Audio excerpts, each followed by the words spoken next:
இதோட Biden carrier over அப்படி. அதே மாதிரி பலர் கூறுகிறார்கள் தங்கள் மானம் மரியாதை எல்லாம் போயினது. இரண்டு பேரும் அதில் கதைத்த விதங்களும் சொல்லப்பட்ட சொற்களும் ஆப்கானில் இருந்து அமெரிக்க படை வெளியேறியதை அவர் ஷேம்புல் டே இன் த ஹிஸ்டரி என்று சொல்லி இருக்கின்றார். அந்த ஆப்கானில இருந்து வெளியேறினதுதான் பூட்டினுக்கு ஒரு உற்சாகத்தை கொடுத்தது உக்ரைனை மீது படையெடுப்பதற்கென்று. இன்னும் ஒரு 5 வருடங்களுக்கு அமெரிக்காவில் சிவில் போர் ஆரம்பிக்கலாம் என்று கூறியிருக்கு. அதாவது உள்நாட்டு யுத்தம் ஆரம்பிக்கலாம் என்றதை கனடா பூர்வமாக கூறியிருக்கின்றது. இந்த இதுவரையும் பார்த்தால் நீங்கள் இதுவரையும் இந்த டிபேட்டை பார்த்தீர்கள் என்று சொன்னால் அல்லது பைடனின் நன்மைக்கால நடவடிக்கைகளை நீங்கள் பார்த்தீர்கள் என்று சொன்னால் எந்த விதத்திலும் ஒரு அரசு தலைவருக்குரிய ஸ்மார்ட்னஸும் இல்லை. ஏன் இந்த அவ்வளவு ஏன் பங்குரோத்தா போனது அரசியல் என்றது மிகப்பெரிய ஒரு சிக்கல். யூடியூப்புக்கு இணையாக பிளாட்ஃபார்ம் என்றதை ரஷ்யா உருவாக்கி கொண்டிருக்கிறது. ஏனென்றால் யூடியூப் இப்ப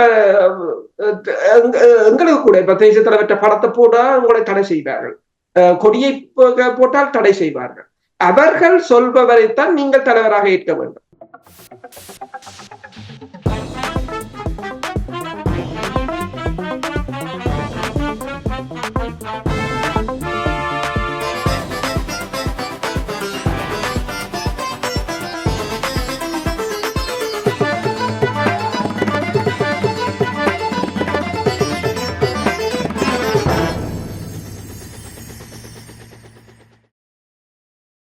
அனைத்துலக உயிரோடை தமிழ் ILC தமிழோடு இணைந்திருக்கிறீர்கள் அன்பர்களே. அரசியல் களம் இன்றைய அரசியல் கள நிகழ்ச்சியில் பிரித்தானியாவிலிருந்து போரியல் ஆய்வாளர் அரசோகள் இணைகின்றார். வணக்கம் அரசோகளே. வணக்கம் தனாஜானி. அனைத்துலக உயிரோடை தமிழ் உறவுகளுக்கு அன்பிருந்த வணக்கங்கள்.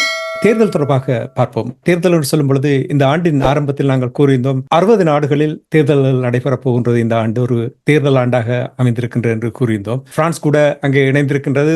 முக்கியமாக பேசப்படுவது அமெரிக்காவில் வரை இருக்கின்ற அரசு தலைவருக்கான தேர்தல். ஜோ பைடன் மற்றும் டொனால்ட் ட்ரம்ப் இருவருக்கும் இடையிலான போட்டி. இந்த போட்டியின் முதல் சுற்றாக தொலைக்காட்சியில் விவாதம் நடைபெற்றது. அந்த விவாதம் எவ்வாறு பார்க்கப்பட்டது? 2 பேருமே சரியான வயது குறைந்தவர்கள் என்று தாங்கள் நினைக்கிறார்கள் போல் இருக்கின்றது. ஆனால் வயதை பார்க்கும் பொழுது அவர் பேசிய விடயங்களை கேட்கும் பொழுது திருப்தி இல்லை என்றது போல் தெரிந்தது. நீங்கள் எவ்வாறு அவதானித்தீர்கள்? என்ன நிலைமை என்றதை கூறுங்கள். விவாதம் வியாழக்கிழமை இரவு கிட்டத்தட்ட 1.5 மணி நேர விவாதம். உண்மையில் அந்த விவாதத்தை இதுதான் முதல் முறையாக அமெரிக்காவின் ஹிஸ்டரியில் அரசு தலைவர் வேட்பாளர்களை விவாதத்துக்கு கொண்டு வந்த என்று கூறுகிறார்கள். CNN தான் அதை நடத்தி இருந்தது. பிரச்சனை என்றால் இப்ப அந்த விவாதத்தை நடத்தி இருக்க தேவையில்லை. அதாவது டிசாஸ்டர் ஃபார் அமெரிக்கான்னு தான் தங்களுக்கு நியூயார்க் போஸ்ட் ஒன்றை கூறியிருக்கின்றது. இதோட பைடன் கேரியர் ஓவர் அப்படி.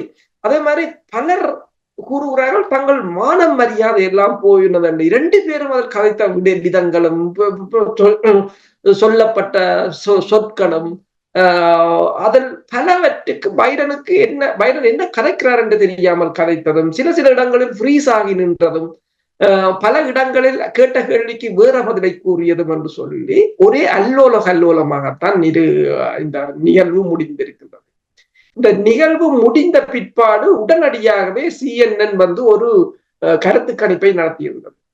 அதில் ட்ரம்புக்கு 67% பைடனுக்கு 33% தான் கிடைத்திருக்கின்றது. இப்போ ஒரு பிரச்சனை என்னவென்று சொன்னால், இப்ப பொலிட்டிகோ என்ற அமெரிக்காவின் ஊடகம் ஒன்றை கூறுகின்றது. இப்ப டெமோக்ராட்ஸ் பைடனை மாற்றுங்கள், பைடனை வைத்துக் கொண்டு வெல்ல முடியாது என்றே கூறிவிட்டார்கள்.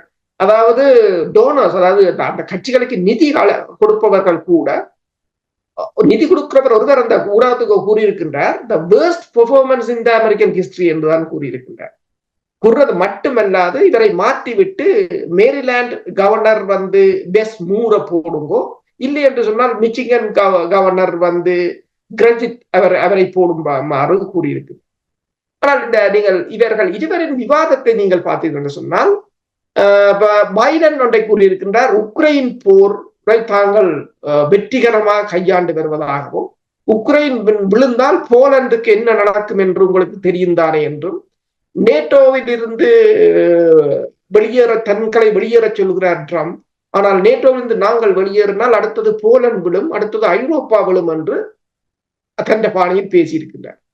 அதாவது உக்ரைன் மண்ணுக்கு தாங்கள் தொடர்ந்து உதவுவோம் என்று சொல்லியும், ட்ரம்ப் பூட்டினை ஊக்கப்படுத்துகிறார் என்று சொல்லியும், தான் வந்த பிற்பாடுதான் அமெரிக்காவின் பொருளாதாரம் மிகப்பெரிய ஒரு வளர்ச்சியை கண்டிருக்கிறது என்று சொல்லியும், அதாவது பணவீக்கம் என்று நீங்கள் சொல்கிறீர்கள். இப்போது ட்ரம்ப் இருந்த காலத்தில் பணவீக்கம் ஏன் பெறவில்லை என்று உங்களுக்கு தெரியுமா? ஏனென்றால் பொருளாதாரமே இல்லை என்னும் போதே ஏன் பணவீக்கம் பெறும் என்று கேட்டிருக்கின்றனர். அவ்வாறுதான் அவற்ற விவாதம் போயிருக்கின்றது. அடுத்தது ட்ரம்பை பார்த்தீர்கள் என்று சொன்னால், ஆப்கானில் இருந்து அமெரிக்க படை வெளியேறியதை அவர் ஷேம்புல் டே இன் த ஹிஸ்டரி என்று சொல்லி இருக்கின்றார்.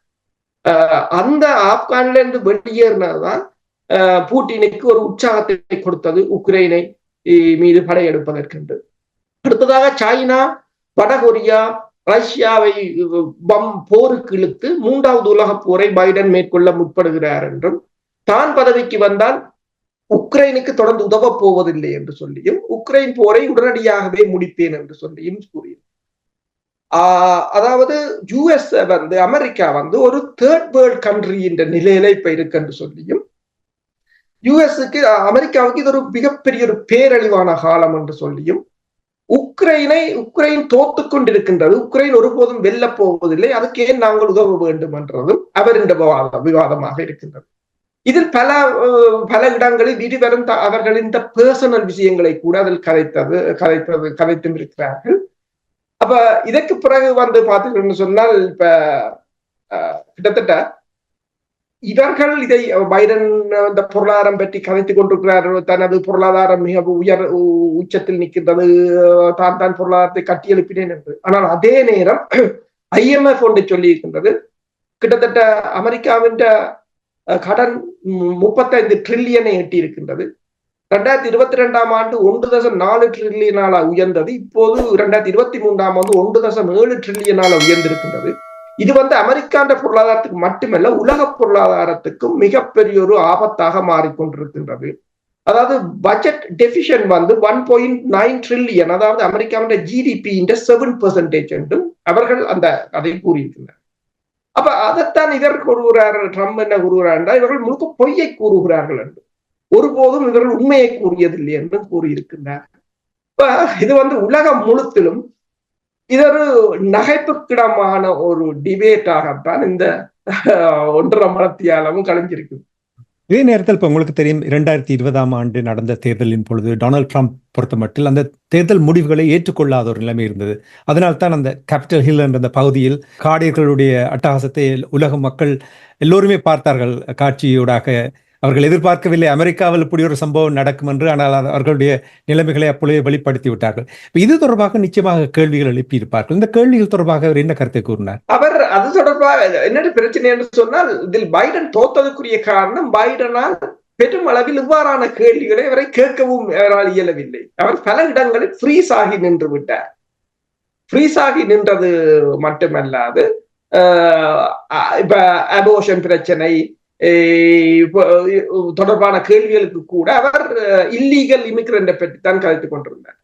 அதே போலதான் நம்ம ட்ரம்ப் கூறியது இல்லீகல் இமிகிரண்டை பற்றி கூறியதற்கும், அதாவது ட்ரம்ப் கூறியது என்று சொன்னால், இல்லீகல் இமிகிரண்ட் இங்கே வருவதால் கூடுதலான கிரைம்கள் அமெரிக்காவில் நடக்கிறது, அதுக்கு பைடன் காரணம் என்றும் ஒருவர் குற்றம் சாட்டி கொண்டிருந்தார். ஆனால் இந்த தேர்தல் முடிவுகள் தொடர்பாக டொனால்ட் ட்ரம்பினுடைய நிலைப்பாடு எல்லோருமே அறிந்தது. இப்பொழுது சமீபத்தில் கூட அவர் அந்த தேர்தல் நேர்மையாக நடக்கவில்லை, குழப்பங்கள் இருந்தது என்ற விதத்தில் தான் அவருடைய கருத்து இருக்கின்றது. நான் நினைக்கிறேன் அங்கே ஒரு கேள்வி ஒன்று எழுப்பப்பட்டது, இனிவரும் தேர்தலை அந்த முடிவை நீங்கள் ஏற்றுக்கொள்ளீர்களா என்று கேட்ட பொழுது கூட அதற்கு சரியாக பதில் கொடுக்க முடியாத ஒரு நிலைமை இருந்தது போல் நானும் உணர்ந்தேன். நீங்கள் எவ்வாறு உணர்ந்தீர்கள்? இப்படித்தான் நீங்கள் பார்த்தீர்களா? அப்படி என்றால் இது என்ன செய்தி அங்கே கூறுகின்றது? என்னென்று சொன்னால், இது ஒரு அமெரிக்காவின் அரசியல்ல மிகப்பெரிய ஒரு சிக்கலான நிலை. உங்களுக்கு தெரியும், நீங்கள் முதல் கூறியது போதுதான், கடந்த முறை கூட அந்த தேர்தல் வெற்றி தோல்விகளை ஏற்றுக்கொள்ள ஒரு முடியாத நிலையில் இந்த கேபிட்டல் ஹில்ல ஒரு தாக்குதலை, ஒரு என்னன்னு சொல்ற ஒரு வன்முறையை தூண்டி இருந்தார்கள். இப்ப உதாரணமா பார்க்க போனால் அந்த அரச இல்லத்தை கைப்பற்றுவது போன்ற ஒரு நிகழ்வாகத்தான் அதை பார்க்கலாம். இப்போது இவர்களின் மௌனத்தை பார்த்தீங்கன்னு சொன்னால், இப்ப நீங்க பாத்தீங்கன்னு சொன்னால், இப்ப ட்ரம்ப் மீதான வழக்கை கூட வந்து அவர் ஒரு பொலிட்டிக்கல் கேஸாகத்தான் அதனை பார்க்கிறார்கள். அப்ப இப்ப கிட்டத்தட்ட ஒவ்வொரு நாடுகளில் நடக்கின்ற ஒரு நிலைமையாகத்தான் இப்போது அமெரிக்காவில் நிலைமை மாறிக்கொண்டிருக்கின்றது. இப்ப கனடா ஒன்றை கூறியிருக்கின்றது, இன்னும் ஒரு 5 வருடங்களுக்கு அமெரிக்காவில் சிவில் போர் ஆரம்பிக்கலாம் என்று கூறியிருக்கு. அதாவது உள்நாட்டு யுத்தம் ஆரம்பிக்கலாம் என்றத கனடா பூர்வமாக கூறியிருக்கின்றது.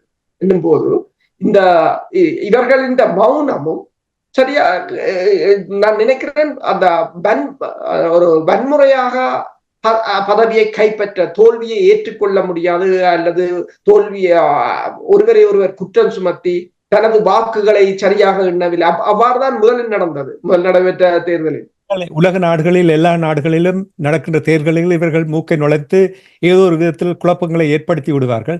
அந்த நாட்டில் அப்படி ஒரு குழப்பம் பெறப்போகுது என்று சொன்னால் உலக நாடுகள் பார்த்து கொண்டிருக்க போகும். இதே நேரத்தில் இந்த விவாதத்தின் ஊடாக ஒன்று மட்டும் தெளிவாக தெரிகின்றது, அந்த நாட்டு மக்கள் இருவரையுமே விரும்பவில்லை என்பது தெளிவாக தெரிகின்றது.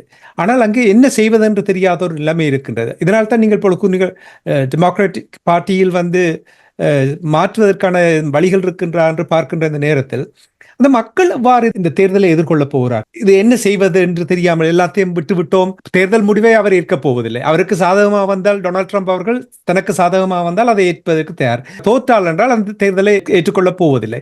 இந்த மக்கள் என்ன நிலைமையில் இருக்கிறார்கள், இது அவர்களுடைய வாக்கு போடும் நடத்தையில் ஏதாவது மாற்றத்தை ஏற்படுத்துமா? உண்மைதான். என்னென்று சொன்னால் இது அவர்கள் வளர்த்து விட்ட பிரச்சனை. என்னென்று சொன்னால் நீங்கள் பார்த்தீங்கன்னு சொன்னால்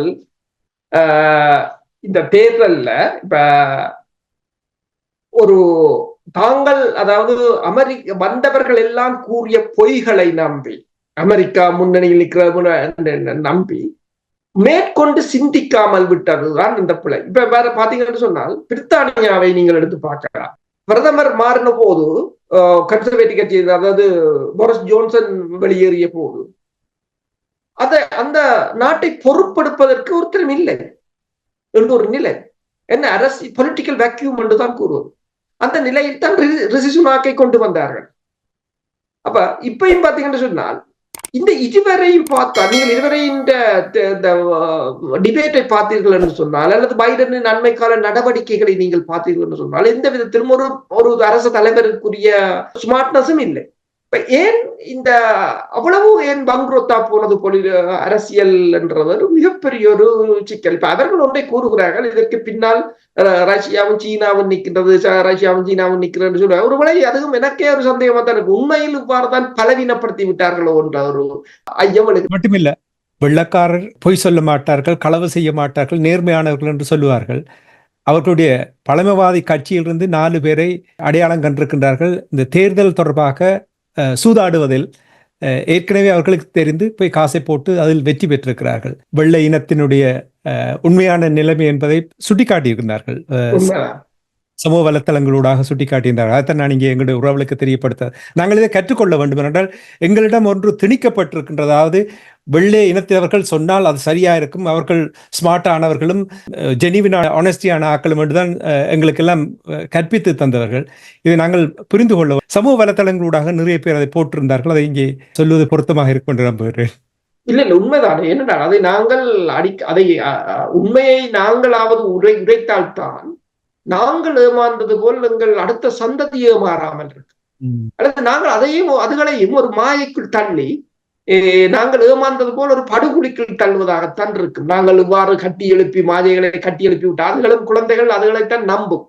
நீங்கள் பெற்றோர் என்ன சொல்கிறீர்களோ அதுகளைத்தான் அது நம்பும். நாளைக்கு அதுகள் எங்களைத்தான் குற்றம் குறை சொல்லும். அதுகள் உண்மை நிலையை கண்டபோது அநேகமான இங்க படிக்கிற பிள்ளைகளுக்கு பெருமளவில் தெரியும். உதாரணமாக ஒரு A-level படிக்கிற பிள்ளைகள் அன்னைக்கு கேட்கும் போது யாருக்கு வாக்களிப்பீர்கள் என்றால் கன்சர்வேட்டிவ் பிடிக்கவில்லை. அவ லேபரை நாங்க அவ சொன்ன ஒரு வார்த்தை, A-level படிக்கிற பிள்ளை அவ சொன்ன வார்த்தை என்னன்னா, கட்சியின் பேர் தொழிற்கட்சி, தலைவருக்கு சேர் பட்டம் கொடுத்துக்கிறாங்க.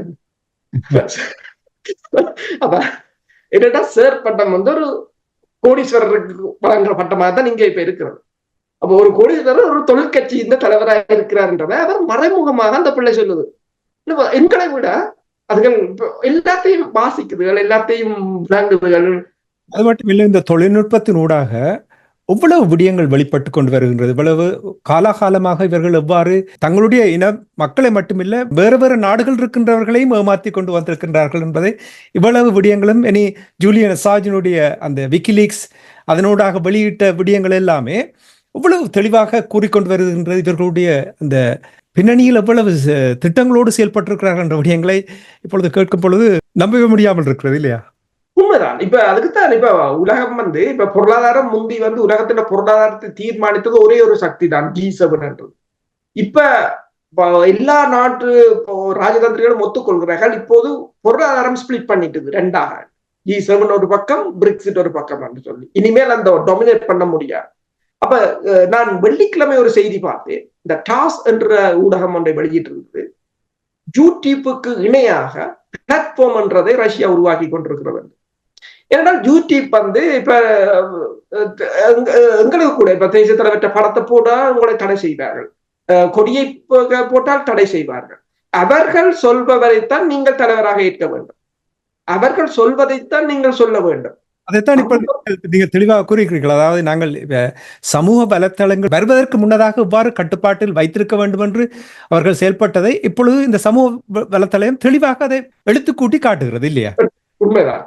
எனவேதான் இப்ப டெலிகிராமையோ டிக்டாக்கையோ தடை செய்வதற்கு முயன்று கொண்டிருக்கிறார்கள். ஆனால் இப்போது இப்ப பார்த்தீங்கன்னு சொன்னால் அவங்க பிளாட்ஃபார்ம் என்றதை யூடியூப்புக்கு இணையாக உருவாக்கி அதை இவர்கள் உண்மையில் அதை வரவிடார்கள்.